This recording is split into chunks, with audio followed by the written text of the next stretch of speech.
형도 어느 날, 야, 너 남자지만 솔직히 나 그런 거 아무 신경 안 쓰인다. 나도 솔직히 제대로 연애하는 것 같아서 행복하다. 진짜 우리가 영화 속 주인공처럼 느껴졌었어요.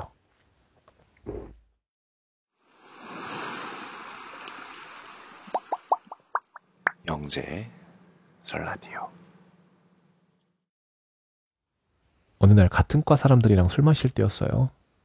맘맞고 친한 사람들이라 기분 좋게 술 많이 마셨을 때였는데 여자 후배가 그러더라고요. 오빠 둘이 사귀는 것 같아. 왜 이렇게 맨날 붙어 다녀? 둘이 진짜 잘 어울린다. 요즘 그런 거 흠 아니야. 내가 응원할게. 라고 하는데 뜨끔하면서도 기분 좋더라고요. 사람들은 진짜 그런 거 아니야. 웃으면서 장난치고 그렇게 넘어갔죠. 형이랑 나란히 집에 가는데 제가 그랬어요. 형, 우리 잘 어울리나 보다. 아까 당황하긴 했어도 나 기분 좋았다. 형도 그렇게 보이나 보다. 그러면서 내 머리 쓰다듬어주고. 그러니까 늘 그렇듯이 아무 일 없이 한 일주일 흘러갔고 새벽 2, 3시쯤 자는데 전화가 왔더라고요. 친한 선배였는데 야, 여기 형 있다. 술 많이 취했는데 너 찾는다. 좀 데려가라. 그러더라고요. 형도 술 잘 먹는 편이라 술 취할 정도로 안 마실 텐데 내일 수업도 있었고 나한테 얘기 안 하고 술 먹으러 가지는 않았을 텐데 이상하다 생각하면서 뛰어갔더니 편의점 의자에 앉아 있더라고요. 다른 선배한테 우리 집에 데려가서 재우겠다고 데려왔어요. 못 걸을 정도는 아닌데 술은 많이 취했더라고요. 집에 와서 얼굴 좀 닦아주고 아이스크림 먹였더니 술이 좀 깨더라고요. 형 왜 이렇게 술 많이 먹었냐고, 뭔 일 있냐고 물어봤어요. 형이 그러더라고요. 너는 나 만나서 행복하냐? 그래서 저는 나 너무 행복해. 그랬어요. 그러니까 형이 그래, 나도 행복해. 너 만나서 행복하다. 네가 만들어주는 밥도 맛있고 같이 공부하는 것도 좋고 너 옆에 태워서 운전하는 것도 담배 피지 말라고 잔소리하는 것도 다 좋다. 같이 운동하는 것도 좋고 뭐 관계도 기대 안 했지만 잘 맞아서 좋고 무엇보다 네가 날 많이 좋아해 주는 것 같아서 참 고맙다. 근데 우리가 얼마나 갈 것 같냐? 말을 들어보니까 얼마 전에 후배가 장난쳤을 때 맞다. 우리 진짜 사귄다. 나 얘 좋아한다. 사랑한다. 그렇게 말할 수가 없다고. 너랑 나랑 사랑하고 좋아하지만 아무한테도 말할 수도 없고 인정받을 수도 없고 나 지금까지 괜찮다고 생각했는데 그 후배 여자의 말 듣고 나니까 알겠더라. 너 진짜 좋은 사람이고 진짜 잘생기고 진짜 착한데 너 여자 아니잖아. 네가 여자였으면 내가 이런 고민 안 해도 되고 너한테 이렇게 미안하게 말 안 해도 될 텐데 나 진짜 지금 술 취한 거 아니다. 나 언젠간 이 말을 하려고 했다. 고 하더라고요. 전 할 말이 없었어요. 다 맞는 얘기니까. 그때 아무 생각이 안 나고 눈물도 안 나고 그냥 진짜 머릿속이 하얗게 변하더라고요. 아닐 거라 생각했지만 올 게 왔구나. 형도 역시나 마찬가지구나. 좀 더 날 좋아했을 뿐이지 고등학교 때 만났던 친구들, 군대 때 만나던 사람들이랑 다를 게 없구나. 그래, 형도 역시 나 만나다 실증 나고 현실을 깨달으면 뭐 안 만나면 그만이겠지. 그럼 또 난 한동안 끙끙대다가 또 그럭저럭 살아가고. 저 아무 말도 안 했어요. 형 말 무슨 말인지 알겠다. 내일 수업 마치고 얘기하자. 집에 가라. 고 얘기했어요. 형은 택시 타고 가버렸고 집에 혼자 남아서 생각해보니까 다 맞는 얘기였어요. 진짜 뻔한 결과였어요. 이상하지가 않은 드라마 결말처럼 우린 남들한테 서로 좋아한다는 말을 할 수도 없었고 청첩장 돌리면서 결혼할 수도 없었고 아기 가질 수도 없었고 형은 외동아들인데 집에서의 기대들 가족들이 있으니까 근데 나도 가족이 있는데 누나밖에 없고 나 하나밖에 없는 아들인데 나 형만 있으면 다 버릴 용기도 있었는데 지금 생각하면 철없는 용기일 수도 있겠지만 그때는 슬프기보단 형이 실망스럽고 믿기만 했어요. 정말 행복했는데 갑자기 끝도 안 보이는 바닥으로 처박힌 것 같아서 당황스럽기도 하고 근데 어떤 이성적인 판단을 못했어요. 다음날 서로 전화 안 했고 그 주에 주말이 넘도록 서로 연락을 안 했어요. 그래서 결심했어요. 아, 이렇게는 다시 만나도 또 이런 생각이 나겠구나. 형은 나 때문에 고민 많이 했을 텐데 난 혼자서 행복에만 너무 겨웠구나. 너무 아무 걱정 없이 살았구나. 그 생각이 들더라고요. 보내줘야 되겠다. 그 생각이 들었어요. 다음 주 월요일날 만나서 근교에 있는 공원에 갔어요. 차 타고 오는데 제가 사려뒀던 사탕 방향제들이 눈에 들어오더라고요. 이 차 타는 것도 마지막이겠구나. 갑자기 조수석에 앉아있는 게 낯설고 이상하게 느껴졌었어요. 카페 구석진 자리에서 얘기했어요. 형, 이제 나 싫어졌냐?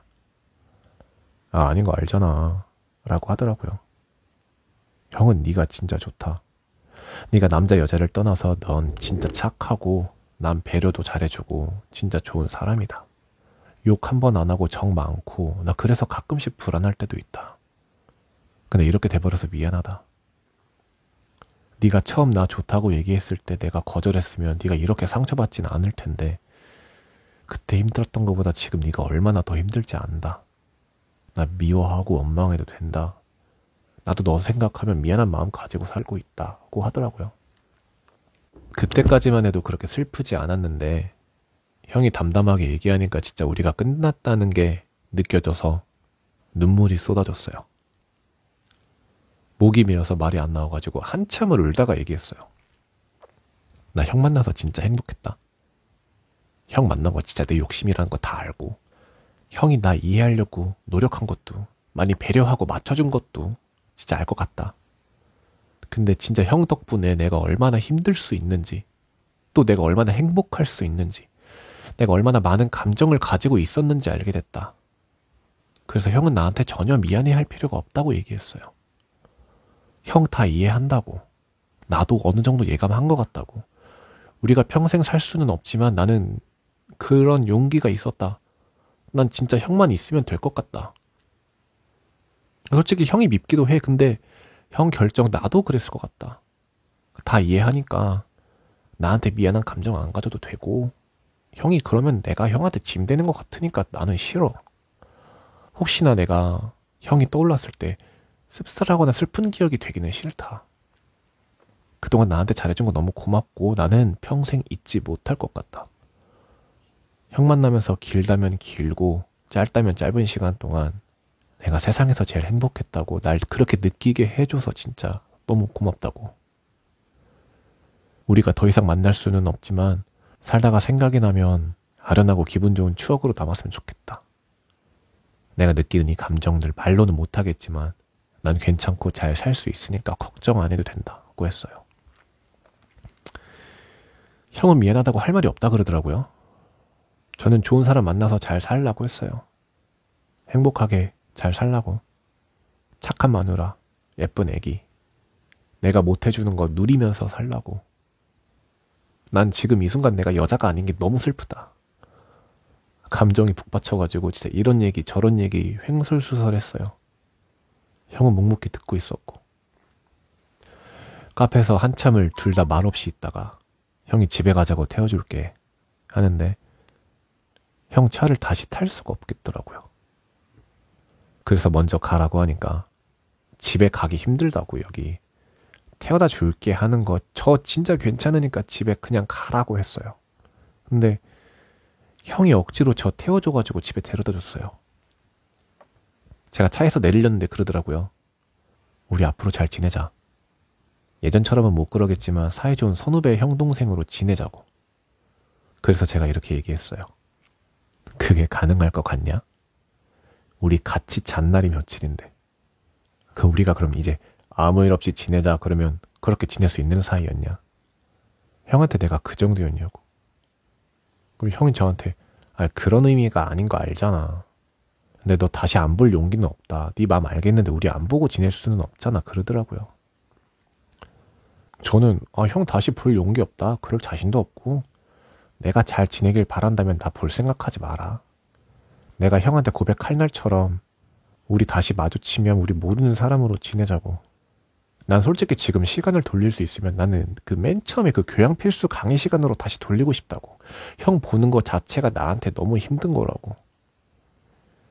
형도 아무렇진 않겠지만 난 지금 죽을 것 같다고. 다시는 진짜 마주치지 말자. 내가 잘 살 수 있게 좀 도와줘. 이렇게 얘기했어요.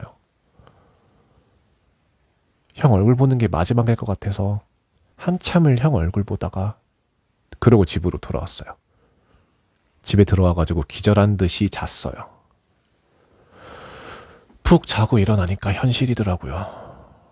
꿈일 것 같아서 눈뜨기가 싫었는데 여전히 형 번호는 내 폰에 있고 욕실에는 나란히 잇닦던 형 칫솔, 벗어둔 속옷 양말이 건조대에 마르고 있고 달력에는 형 생일날 빨간색 동그라미, 형 좋아하던 목캔디 상자랑 파란색 극세사 베개.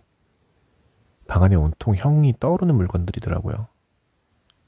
좁은 욕실에서 같이 이닦고 샤워하고 두꺼워서 잘 때 팔베개면 진짜 딱 맞았는데. 운동하고 나면 나던 형 냄새. 매운 거 못 먹어서 매운 거 만들어주면 얼굴 빨개지던 거. 영화 보면서 무릎이랑 허벅지 간지럽히면 어쩔 줄 몰라 하던 거. 키스하면 느껴지던 덧니. 주말에 세차하면서 장난치면 옷이 다 젖었었고 도서관에서 공부 안 하고 노래 들으면 혼내키고 반년을 넘게 그게 다 생활이고 일상이었는데 너무 슬프더라고요.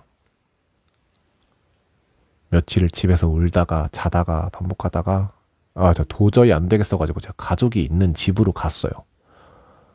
제가 자취하던 방은 진짜 가면 미칠 것 같았거든요. 학교는 일주일 정도 안 나가다가 그냥 수업만 듣고 집에 와버렸고 성적은 엉망이었고 전 완전 페인이었고 가족 친구들은 무슨 일 있냐고 물어보는데 전 말을 할 수도 없었고 형은 가끔씩 잘 지내냐고 밥 한 번 먹자고 너나 안 볼 거냐고 연락 오는데 답장 안 했어요. 지금 내가 겨우 사는 것 같은데 형 만나면 진짜 무너질 것 같았거든요. 그때는 진짜 나쁜 생각도 했었고 어떻게 지냈는지 생각이 안 날 정도로 잠이 오면 자고 배가 고프면 밥 먹고 진짜 멍하게 살았어요. 뭘 어떻게 해야 형 생각 안 나는지 몰랐으니까. 학교에 가면 주차장에 형 차가 가끔 보여요.